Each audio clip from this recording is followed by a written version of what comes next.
Bom dia, é um prazer estar aqui com vocês.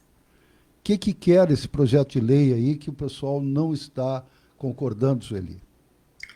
Bom, essa proposta tramita há cerca de 20 anos e ela iniciou por demanda dos próprios ambientalistas, porque o país não tem uma lei específica sobre licenciamento ambiental, há só uma previsão da licença na Lei da Política Nacional do Meio Ambiente de 1981.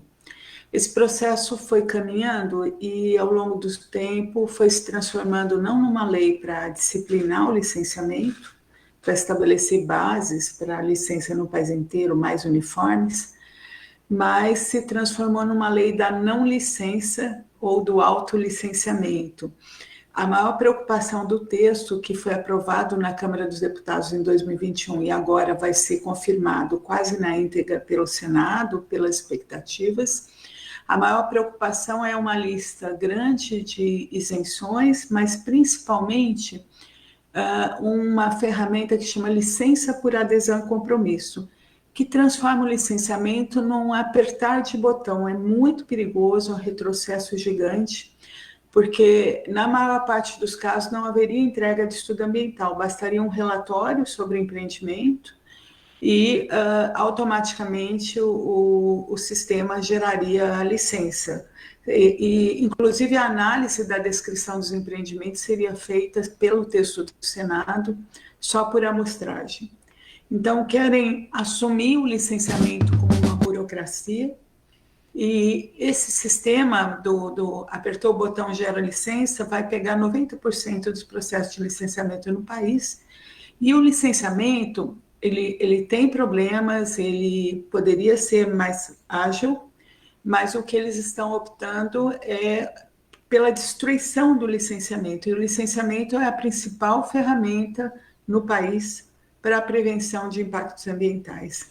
Sueli, Então, a questão é realmente muito grave. Sueli, mas provavelmente tu sabes, por ser uma especialista nessa área, que o Rio Grande do Sul convive com esse licenciamento remoto desde 2019. Aliás, questionado no Supremo Tribunal Federal.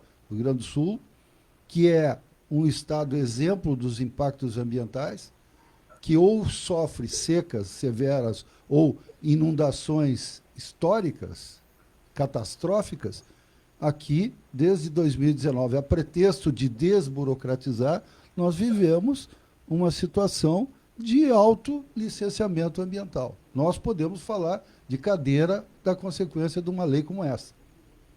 E nós sabemos que o Rio Grande do Sul aplica, começou na Bahia, mais de 10 anos atrás. E não dá certo em nenhum lugar que aplicam, mas a coisa vai ficar pior, porque além de valer para o país como um todo, eles estão deixando aplicar a LAC, a licença por adesão e compromisso, em todos os casos em que não tenham EA-RIMA. E o EA-RIMA é exceção, ele não pega nem 10% dos processos. Então, é uma ampliação da LAC. Hoje o Supremo até aceita tem decisões no Supremo falando pode ter esse tipo de licença em empreendimentos de baixo impacto e de baixo risco, né? A gente não pode esquecer do risco ambiental, além do impacto. Mas não é isso que está no texto. Assim, o que está na prática é que tudo aquilo que não demanda aí a RIMA, que é o estudo mais completo, poderá ser feito por LAC. E eles ainda flexibilizam para o licenciador nem precisar ler a descrição do empreendimento, para poder ser feita por inteligência artificial mesmo, porque está prevendo a leitura por amostragem. Então, nós nem saberemos o que está sendo implementado nos territórios. E o texto, além dessa questão do autolicenciamento, ele também desconsidera, por exemplo, os direitos das populações tradicionais, indígenas, quilombolas e outros. Ele começa a exigir para ser considerado no licenciamento, o território indígena ou quilombola tem que estar totalmente homologado, titulado, e isso não é realidade no país. Então, ele vai deixar de cumprir direitos constitucionais por omissão do poder público, porque o poder público não titulou e aí o quilombola não vai ser considerado na análise, né? É realmente uma um show de horrores, assim, o conteúdo desse projeto é impressionante. Como ele ficou, né? Porque o país, a pena que dá é porque o país precisaria de uma lei de licenciamento, mas não dessa lei. Sueli, ainda ficando, obviamente, nós estamos falando para o público, basicamente para o público do Rio Grande do Sul, né, do centro do estado gaúcho, e nós aqui vamos para uma região, por exemplo, que vai aos poucos tendo grandes jazidas de carvão mineral. E aí nós temos toda uma discussão ambiental, né, em relação ao município mais da fronteira ali, mais para a área da campanha, que é Candiota, que tem uma usina de geração de termoeletricidade parada, né, ou operando por demanda, né, porque venceu os convênios com o governo federal, né, e provavelmente até o final do ano vence também as autorizações para a exploração. E, ao mesmo tempo, a gente vê a luta política para a manutenção de práticas que são agressivas ao meio ambiente, que alteram as condições climáticas, que elevam a temperatura e que causam tragédias no Rio Grande do Sul. Quer dizer, essa contradição, como é que vocês, de um observatório do clima, vocês veem isso? Bom, o carvão, em termos da nossa matriz elétrica, ele ocupa só 1,2% do total da energia consumida no país. Isso significa que as térmicas a carvão poderiam ser desligadas amanhã, que o sistema interligado daria conta. Então, a questão não é uma questão de energia.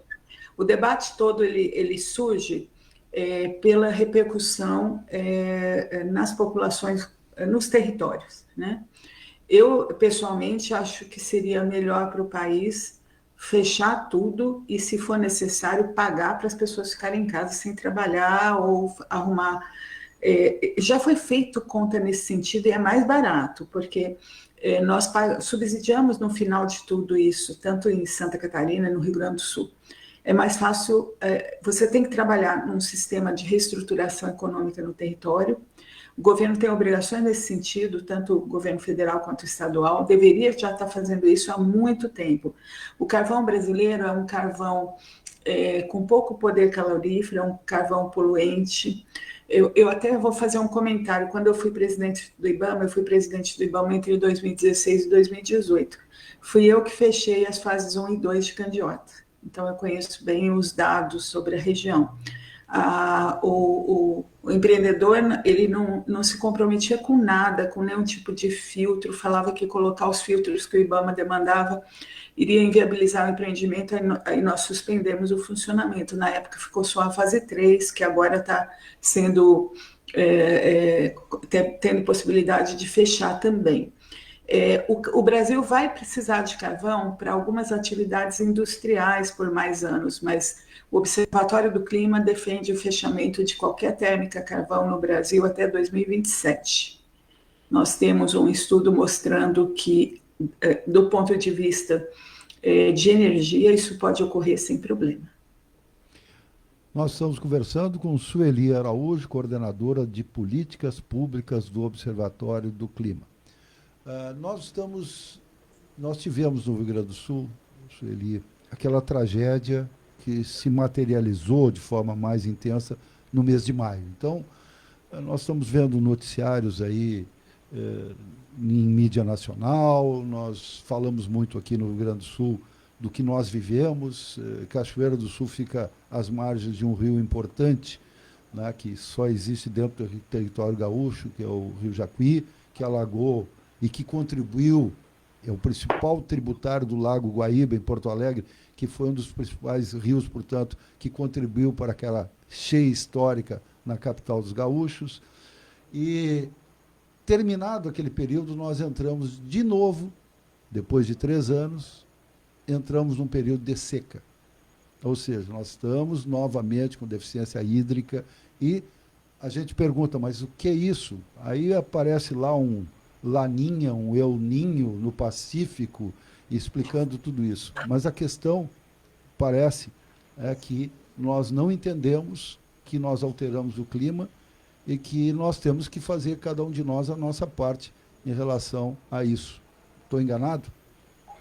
Está corretíssimo. Na verdade, há uma soma de problemas que são planetários. O Rio Grande do Sul é uma região que é apontada como com tendências, principalmente a ocorrência de eventos extremos com alta pluviosidade, mas também sofre com a estiagem de forma permanente e sistemática, né? É uma região bastante crítica em termos dos efeitos da crise climática. Isso é mapeado. Mas as condições locais contribuem para a piora de tudo isso e também elas reduzem a resiliência, a capacidade de resistir a esses eventos extremos. Então, o Rio Grande do Sul é um estado historicamente muito desmatado, muito mesmo, né? E mesmo não precisa ter floresta, mesmo a região de campos, a vegetação nativa é importante para minimizar os efeitos desse tipo de evento extremo, né? Então, a autodesmatamento, a legislação no Rio Grande do Sul vem sendo flexibilizada de forma irresponsável. Você citou bem, em 2019, acho que foi a alteração do Código Ambiental do Estado, em que foi reduzido o rigor em uma série de regras. Tudo isso prejudica, no próprio Guaíba, a faixa de proteção com vegetação, eles consideram como se fosse lago, que aí dá uma faixa de proteção menor. Se você considerar como rio, e o Guaíba é um pouco rio, um pouco lago, né? Se você considerar como rio, na faixa de proteção nas margens teria que ser 500 metros. Então, isso não é feito, né? Se adota a interpretação da legislação menos protetiva, desde sempre, né? Então, nós temos, sim, um descuido com a questão ambiental no Rio Grande do Sul que tem que ser cobrado, E eu acho que o evento de maio do ano passado, com a grande enchente, é uma tragédia. As pessoas olham muito para as cidades, mas teve regiões no Rio Grande do Sul que perderam solo, que eles não vão conseguir plantar tão cedo, e recuperação de solo é caro e demorada. Então, assim, tem uma lição no Estado, tem um aprendizado necessário, porque nos processos de reconstrução agora, nós temos que reconstruir não da mesma forma, senão isso tudo vai acontecer de novo. A própria seca ela é prejudicada, né? Ela é impulsionada também por descuido com vegetação nativa e outros fatores. Então, sim, importa muito a questão climática, não tem fronteiras políticas, né? E o Rio Grande do Sul está sofrendo os efeitos de uma questão maior, né? É o Ninho e outros problemas climáticos, mas como a Amazônia sofre, como todos nós vemos no Brasil inteiro. Mas as questões locais pioram tudo isso e dificultam a resiliência. Sueli, só para registrar aqui, nós estamos no mês de maio.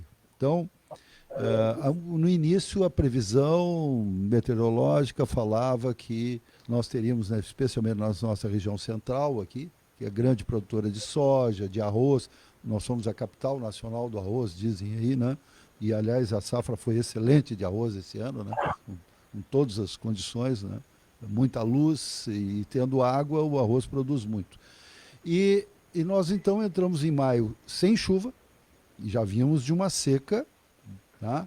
Sem chuva, e aí na quinta-feira da semana passada choveu na nossa região ali em torno de 140, 150 milímetros em menos de 24 horas. Aí foi estrada destruída, né? O rio Jacuí aqui, que estava 4 metros abaixo, subiu 5 metros em 24 horas, obviamente com consequência para os ribeirinhos, né? Para a flora e fauna, né? Por uma elevação tão rápida. Né? E algumas regiões de encosta próximos, aqui municípios próximos, já tiveram algum tipo de deslizamento, algum problema, porque as coisas são extremas, Sueli. Elas não chegam de mansinho, e elas chegam com vento e com muita água. Isso tem alguma solução? Olha, nós temos que nos acostumar com esse tipo de ocorrência, isso no Rio Grande do Sul e no mundo inteiro. 2024 foi o ano mais quente da história, o segundo ano mais quente de 2023. O Acordo de Paris recomenda o limite máximo de aumento de temperatura, considerando os níveis pré-industriais, em 1,5 graus. Ano passado, o mundo chegou a 1,55. Então, nós já estouramos o limite máximo que deveríamos atingir em termos de aumento de temperatura no planeta. Isso gera uma série de desequilíbrios que são intensificados por devastações, por pouca atenção para a questão ambiental nos territórios, mas você gera uma série de desequilíbrios com eventos extremos, seja de chuva, seja de seca, sejam tufões, sejam calor excessivo.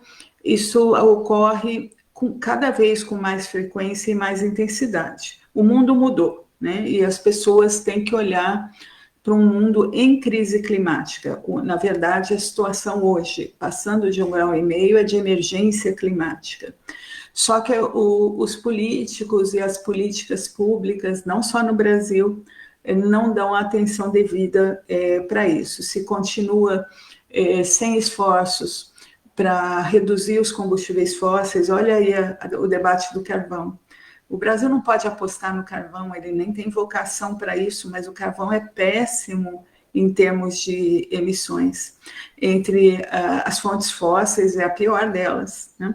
O Brasil tem privilégios em relação a vários países porque não depende do carvão, né?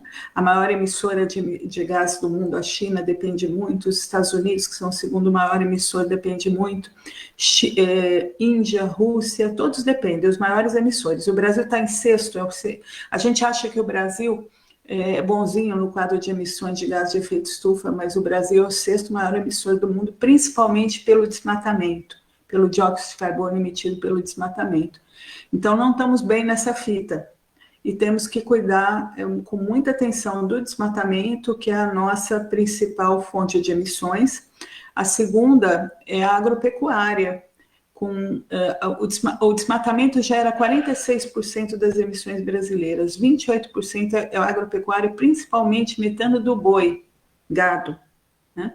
Então, tudo isso tem que ser olhado e o Brasil tem que fazer a sua parte em termos de controle de emissões. Quando começamos a estender, por exemplo, a operação de candiota, nós estamos contribuindo para piorar tudo isso, não só para o Brasil, né? Aliás, candiota já afeta o Uruguai desde sempre, né? Do lado e com ventos naquela direção. Mas nós estamos contribuindo para a piora quando nós não trabalhamos a questão da descarbonização. E os estados do Sul, Rio Grande do Sul e Santa Catarina, pressionam no sentido contrário. Eu trabalhei no Congresso quase minha vida profissional inteira, eu sou consultora legislativa aposentada. Há uma pressão enorme dos estados do Sul para garantir subsídios e extensão da operação das termoelétricas a carvão, mas pressão política forte mesmo. Muito bem. Sueli Mara Vaz Guimarães de Araújo, coordenadora de políticas públicas do Observatório do Clima. Muito obrigado pela disponibilidade de conversar conosco aqui da Rádio Vale, os nossos ouvintes, prezados ouvintes. Eu que agradeço, estou sempre a postos.